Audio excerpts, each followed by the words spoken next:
Salam saudara terkasih dalam Yesus Kristus. Kita jumpa pada Minggu 23 Trinitatis pada hari ini.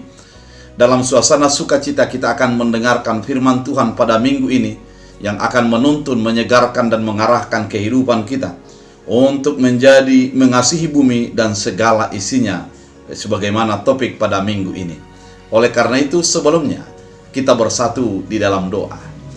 Damai sejahtera Allah yang melampaui segala akal dan pikiran, itulah yang memelihara hati dan pikiranmu dalam Kristus Yesus Tuhan. Amin. Saudara terkasih, firman Tuhan untuk kita dari Mazmur 146 ayat 1 sampai 10.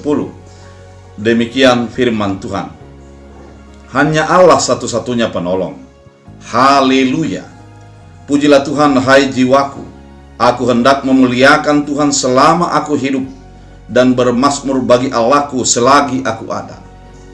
Janganlah percaya kepada para bangsawan, kepada anak manusia yang tidak dapat memberikan keselamatan. Apabila nyawanya melayang, ia kembali ke tanah. Pada hari itu juga lenyaplah maksud-maksudnya. Berbahagialah orang yang mempunyai Allah Yakub sebagai penolong, yang harapannya pada Tuhan Allahnya. Dia yang menjadikan langit dan bumi, laut dan segala isinya, yang tetap setia untuk selama-lamanya. Ia menegakkan keadilan untuk orang-orang yang diperas, yang memberi roti kepada orang-orang yang lapar. Tuhan membebaskan orang-orang yang terkurung. Tuhan membuka mata orang-orang buta. Tuhan menegakkan orang-orang tertunduk. Tuhan mengasihi orang-orang benar. Tuhan menjaga orang-orang asing, anak yatim dan janda, ditegakkannya kembali. Tetapi jalan orang fasik dibengkokkannya. Tuhan itu Raja untuk selama-lamanya. Allahmu, ya Sion, turun-temurun. Haleluya. Demikian firman Tuhan. Saudara terkasih dalam Kristus Yesus, pada Minggu 7 November ini kita disuguhkan dengan firman Tuhan yang memperlihatkan pemujian kepada Tuhan. Haleluya, artinya puji Tuhan. Kenapa orang menjadi memuji Tuhan? Merupakan sesuatu perenungan yang akan ditawarkan. Sejak Mazmur 146 sampai kepada Mazmur 150, kelihatan setiap perikop, setiap pasalnya memulai dengan haleluya. Kata puji Tuhan ini merupakan sesuatu refleksi iman atas apa yang sudah diperbuat Allah dan apa yang akan diperlakukan Allah kepada kehidupan kita. Ketika kita mengatakan puji Tuhan, itu bukan sebuah konsep kata-kata, bukan hanya sebuah ekspresi ungkapan-ungkapan saja, namun merupakan ekspresi batin yang didorong dari hati untuk memuji Tuhan, memuliakan Tuhan di dalam kehidupan kita. Pada firman Tuhan kali ini, pemazmur mengatakan, aku hendak memuliakan Tuhan selama aku hidup. Perkataan aku hendak memuliakan Tuhan selama aku hidup berarti kehidupan daripada pemazmur itu akan memperlihatkan kemuliaan Tuhan. Karena kemuliaan Tuhan ternyata sudah ada meskipun itu belum dilakukan manusia. Namun ketika orang mengatakan aku hendak memuliakan Tuhan, artinya dia akan hidup di dalam memuliakan Tuhan, sehingga kemuliaan Tuhan akan semakin nyata melalui orang-orang yang memuliakan Tuhan. Kemuliaan Tuhan itu akan semakin nyata ketika pengikut Tuhan itu memuliakan Tuhan. Karena memang melalui orang-orang yang percaya, kemuliaan Tuhan akan semakin nyata. Pada firman Tuhan selanjutnya dikatakan, pemujian Tuhan itu bukan hanya sebatas memuliakan Tuhan, tapi juga dikatakan, dan bermazmur bagi Allahku selagi aku ada.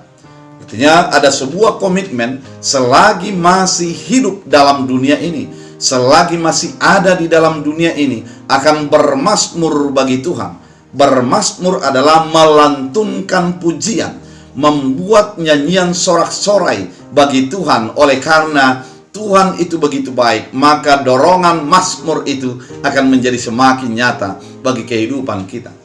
Memang Bapak Ibu yang terkasih dalam Kristus Yesus, orang yang mengaransemen, orang yang menuliskan syair-syair lagu merupakan sebuah luapan batin daripada orang tersebut Sehingga dengan keyakinan batin, dengan luapan batin itu, ditulislah lagu itu dan dinyanyikan menjadi sangat merdu, menyentuh kepada batin dan perasaan orang. Karena memang ketika itu dirancang adalah sesuatu yang diluapkan dari hati dan batin seseorang. Yang berikutnya, kenapa pemazmur menjadi memuji memuliakan Tuhan? Kenapa pemazmur harus menjadi memuliakan Allah di dalam kehidupannya? Pada firman Tuhan pada saat ini sangat jelas dikatakan, ada beberapa alasan kenapa pemazmur memuliakan Tuhan. Karena memang ketika kita memuliakan manusia, ketika kita bersorak-sorai oleh karena manusia, bisa saja kita menjadi terkagum oleh kemuliaan oleh karena sesuatu yang dimiliki seseorang. Dalam firman Tuhan kali ini, janganlah percaya kepada para bangsawan. Bangsawan adalah orang yang gagah perkasa, yang memiliki jabatan, yang memiliki sebuah wibawa yang besar secara kemanusiaan. Wajar saja orang menjadi memujinya, wajar saja orang menjadi kagum olehnya, namun tidak akan menjadi melebihi daripada kemuliaan Allah, tidak akan melebihi daripada mazmur kepada Tuhan yang akan dilontarkan. Karena apa? Orang yang mulia, bangsawan tersebut akan menjadi hilang. Dikatakan kepada manusia tidak dapat memberikan keselamatan. Ketika bangsawan itu menjadi memberikan kemerdekaan bagi orang-orang lain, pembebasan bagi orang lain, namun tidak akan mampu untuk memberi keselamatan, kehidupan kekal bagi kehidupan kita. Ketika ada seorang pahlawan yang membebaskan kita daripada jajahan, ketertindasan dan diskriminasi, namun itu kita akan menjadi terbebas di dunia ini, namun tidak akan mampu memberikan keselamatan bagi kita. Artinya manusia di dunia ini terbatas, namun Allah itu melampaui daripada batasan-batasan yang ada di dalam kehidupan manusia. Dikatakan bahwa apabila nyawanya melayang, ia kembali ke tanah. Itulah keterbatasan daripada manusia. Manusia ini akan memiliki power, memiliki wibawa, memiliki kekuatan. Namun ketika nyawa kita hilang, apa yang akan dikatakan orang kepada kita? Almarhum. Itulah yang menjadi gelar daripada manusia yang sudah kehilangan nyawanya. Kemudian dilanjut dengan rest in peace, istirahat dengan damai. Kemudian orang akan mengatakan dari tanah akan kembali ke tanah, sebagaimana yang dikatakan dalam firman Allah, bahwa manusia itu akhirnya menyadari dirinya dari tanah dan kembali ke tanah ketika dia sudah nyawanya melayang. Kemudian apa yang menjadi kita rancang itu tidak akan menjadi berguna lagi. Dikatakan bahwa pada hari itu lenyaplah maksud-maksudnya. Ketika seseorang merancang apa yang sudah dirancangkannya, merancang sebuah kebaikan, merancang sebuah perubahan, merancang sebuah rencana ataupun jejak-jejak yang harus dijalaluinya, namun ketika nyawanya melayang, maka hilanglah segala rencana itu dan lenyaplah segalanya. Oleh karena itu manusia itu terbatas. Manusia itu hanya sebatas daripada nyawa yang diberikan Allah kepadanya. Namun berbeda dengan Allah, pemazmur mengatakan kalau Allah itu, berbahagialah yang mempunyai Allah Yakub sebagai penolong. Allah itu adalah penolong. Penolong artinya adalah yang memberikan pertolongan ketika seorang di dalam keterbatasan. Penolong itu dibutuhkan ketika kita tidak mampu lagi untuk menjalani kehidupan kita. Maka ada Allah sebagai penolong bagi kita. Dalam firman ini mau dijelaskan bagi kehidupan kita. Keterbatasan kita sebagai manusia, ada Allah yang menolong, ada Allah yang memperlengkapi kita, sehingga kita bisa berjalan sesuai dengan kehendak Allah dalam kehidupan kita. Yang berikutnya katakan, yang harapannya pada Tuhan Allahnya, Dia menjadikan langit dan bumi, laut dan segala isinya. Ternyata jelaslah di sini bahwa Allah lah yang mempunyai langit dan bumi dan segala isinya. Oleh karena itu, ketika itu berasal daripada Allah, maka kemuliaan Allah akan semakin nyata melalui ciptaan-ciptaan itu. Dan ketika kita menghayati segala ciptaan itu, kelihatanlah Allah di sana. Ketika kita berpergi ke suatu tempat, kita kagum dengan keindahan alamnya itu. Terkadang kita melihat seperti lukisan tangan manusia, betapa dahsyatnya Allah melukis alam, membuat sebuah keindahan bagi kehidupan kita, sehingga kita melihat kekaguman dan keluarbiasaan daripada Allah. Yang dikatakannya yang tetap setia selama-lamanya. Allah itu setia, sedangkan manusia itu terbatas. Kalau manusia itu terkadang apa yang dikatakannya tidak sesuai dengan apa yang dilakukannya. Ketika orang manusia banyak yang menjanjikan sesuatu, namun ketika di dalam realisasi, maka akan terdapat pembatalan daripada realisasi tersebut. Tapi kalau Allah kita itu adalah Allah yang dahsyat, Allah yang luar biasa, yang mampu, yang tetap setia kepada janjinya dan memenuhi janji-janji yang diberikan Allah kepada kehidupan kita.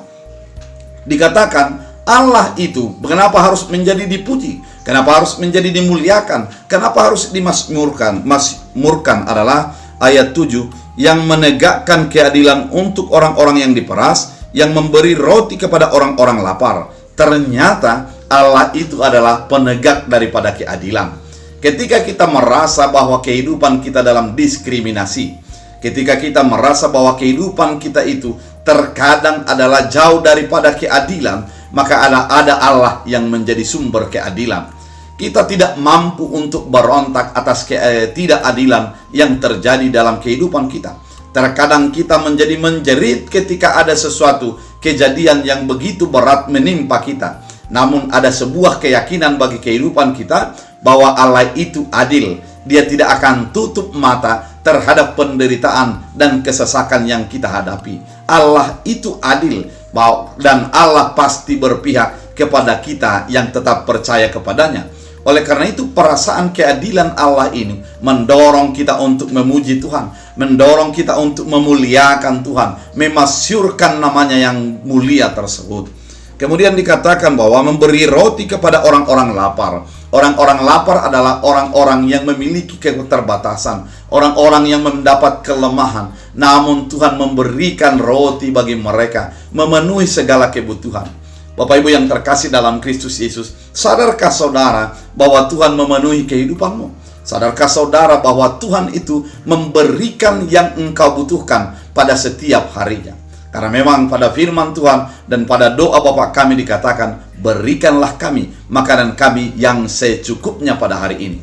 Artinya Tuhan mencukupkan dan memberikan segala kebutuhan kita tepat dengan keputusan dan rancangan Allah dalam kehidupan kita.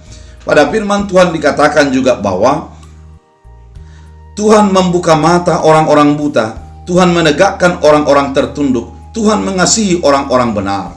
Di sini mau dikatakan bahwa Tuhan membuka mata orang-orang buta. Ketika kita tidak mampu melihat apa hal yang terjadi dalam kehidupan kita, ketika kita tidak mampu untuk memahami apa yang sedang terjadi dalam kehidupan kita, namun Tuhan membukakan mata iman kita sehingga kita berjalan sesuai dengan kehendak Allah. Terkadang kita sulit untuk mengerti oleh karena kebutaan iman, kebutaan pemahaman, kebutaan pemikiran. Namun ketika kita percaya kepada Allah, maka Tuhan akan membukakan mata iman, mata hati dan mata fisik kita untuk melihat rancangan Allah di dalam segala keadaan. Oleh karena itu wajarlah kita untuk memuji memuliakan Tuhan. Kemudian dikatakan Tuhan menegakkan orang-orang yang tertunduk. Orang-orang yang tertunduk adalah orang-orang yang dipermalukan, orang-orang yang merasa tidak memiliki harga diri, orang-orang yang merasa terdiskriminasi dalam hidupnya. Namun Tuhan akan menegakkannya. Tuhan berpihak kepada orang-orang yang tetap mengandalkan Dia, meskipun dia di dalam keadaan sesuatu yang ketertundukan, namun Tuhan akan membebaskan dan menolong dia. Tuhan mengasihi orang-orang benar. Kasih Allah melebihi daripada kasih dunia ini.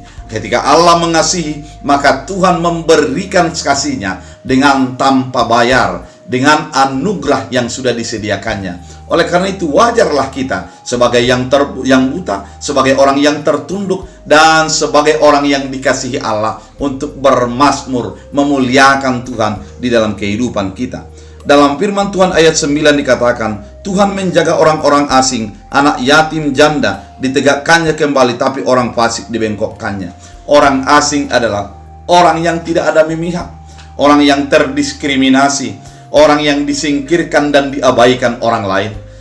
Janda juga adalah demikian, merasa tidak ada yang berpihak baginya, tapi Tuhan berpihak kepada kita, orang yang percaya kepadanya, ketika kita terdiskriminasi, terabaikan, dan tertinggalkan di dalam segala keadaan. Dengan demikian, kita menjadi orang yang tetap mengandalkan Tuhan, memberikan kehidupan kita secara total di dalam Tuhan. Pada firman Tuhan kali ini dikatakan perbedaannya, Tuhan berpihak kepada orang lemah, Tuhan berpihak kepada orang-orang yang tertunduk, Tuhan berpihak kepada orang-orang yang terdiskriminasi.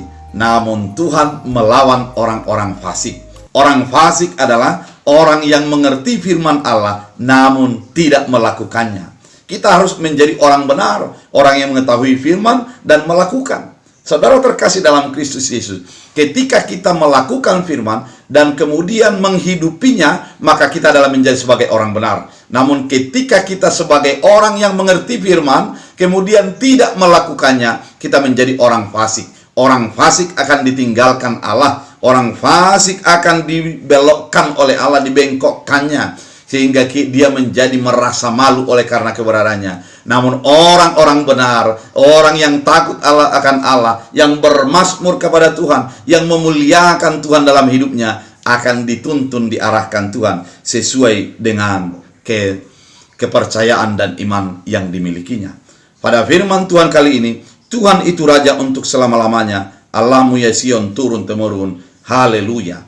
Dia diyakini dan diimani bahwa Tuhan adalah Raja. Raja adalah yang memimpin. Tuhan itu adalah menjadi identitas kita. Kalau ada seseorang yang dikatakan pemimpin dunia, pemimpin negara, maka kekuatan ataupun simbol daripada pemimpin itu adalah menjadi simbol negaranya. Demikian juga dengan kita. Ketika kita dipimpin oleh Allah, maka kehidupan kita, maka terpancar Allah di dalam kehidupan kita. Jadikan Tuhan sebagai rajamu yang memimpin kehidupanmu, yang mengarahkan engkau dan menuntun engkau, maka luapan haleluya akan selalu mengalir dalam kehidupan kita. Oleh karena itu, saudara terkasih dalam Kristus Yesus, firman ini mau mengarahkan kita bahwa mengasihi bumi dan segala isinya adalah dengan memuji, memuliakan Tuhan, menyembah Tuhan, menyadari kepemimpinan Allah dalam kehidupan kita, menyadari bahwa Allah turut campur tangan di dalam segala hal kemalangan dan kesialan yang kita hadapi. Tuhan membela bagi orang-orang yang benar, yang berpihak kepada orang-orang yang datang kepada Tuhan. Oleh karena itu, saudara terkasih dalam Kristus Yesus, firman Tuhan kali ini menyegarkan dan menuntun kita untuk tetap dekat dengan Allah, dan kita akan menjadi hidup sesuai dengan kehendak dan keinginan Allah. Oleh karena itu, saudara terkasih, biarlah firman ini menguatkan kita, meneguhkan kita untuk tetap memuji, memuliakan Tuhan, memasyurkan Tuhan, dan bermazmur bagi Tuhan dalam segala kehidupan kita. Biarlah kehadiran orang percaya menjadi tetap optimis bersama Tuhan di dalam kehidupannya. Tuhan Yesus memberkati. Kita berdoa. Terima kasih Tuhan atas firman yang Engkau nyatakan bagi kami.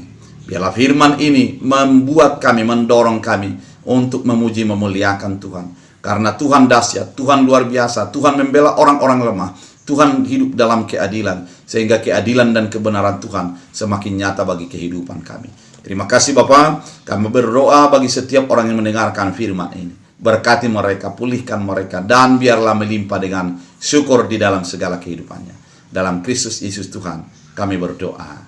Amin. Tuhan Yesus memberkati.